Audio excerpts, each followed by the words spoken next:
اللہ الرحمن الرحیم اللہم صلی علی محمد وعلی آل محمد کما صلیت علی ابراہیم وعلی آل ابراہیم انکا حمید مجید اللہم بارک علی محمد وعلی آل محمد کما بارکت علی ابراہیم وعلی آل ابراہیم انکا حمید مجید۔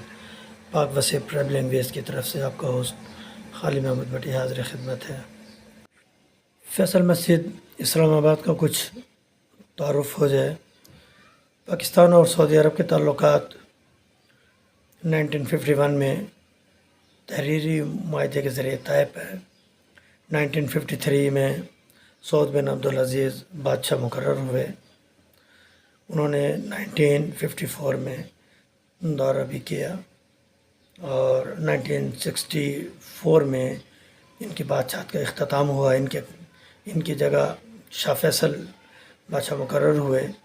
انہوں نے 1967 میں پاکستان کا دورہ کیا اور مارگلا کی پہاڑیوں کے دامن میں ایک مسجد بنانے کا ارادہ ظاہر کیا۔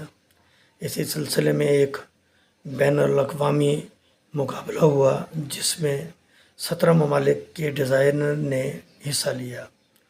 اس میں ترکی کے ڈیزائنر نے مقابلہ جیتا اور یہ جو اس وقت موجودہ ڈیزائن ہے یہ انہی کا ڈیزائن ہے۔ شاہ فیصل نے مسجد کی تعمیر کے لیے 10 لاکھ ریال عطیہ دیے۔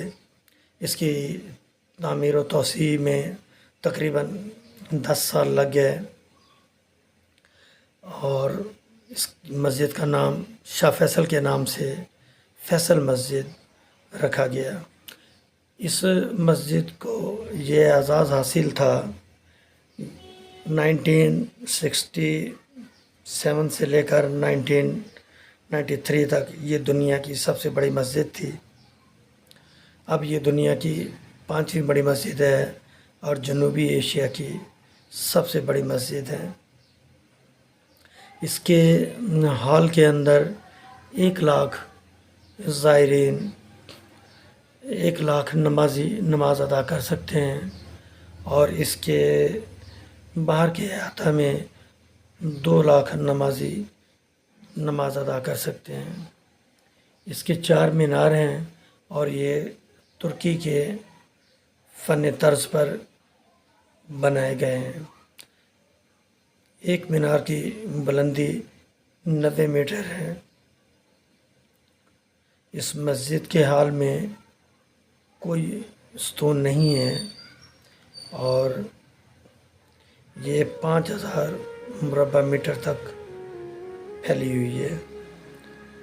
اس مسجد کا مین ہال 40 میٹر اونچا ہے اور اس کے اندر ایک نہایت خوبصورت فانوس نصب کیا گیا ہے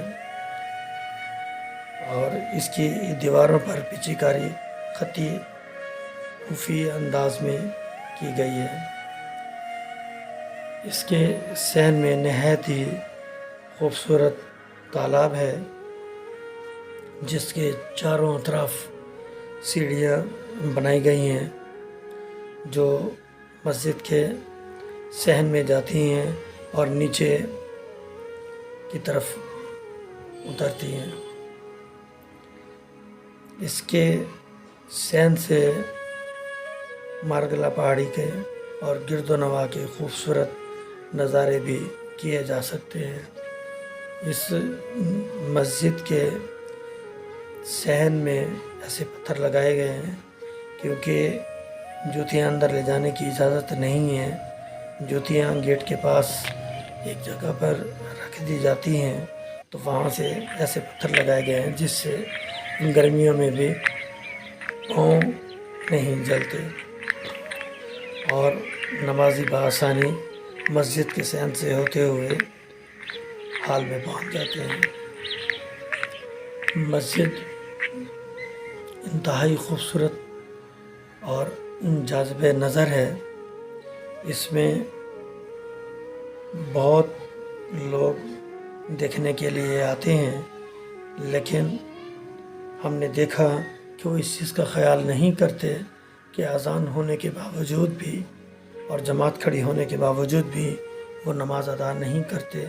ان میں اکثریت جو ہے وہ اپنی سیلفیوں میں یا موویز میں مگن رہتے ہیں اور نماز کی طرف دھیان نہیں دیتے.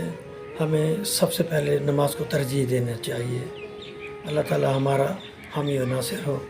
اللہ نگہبان.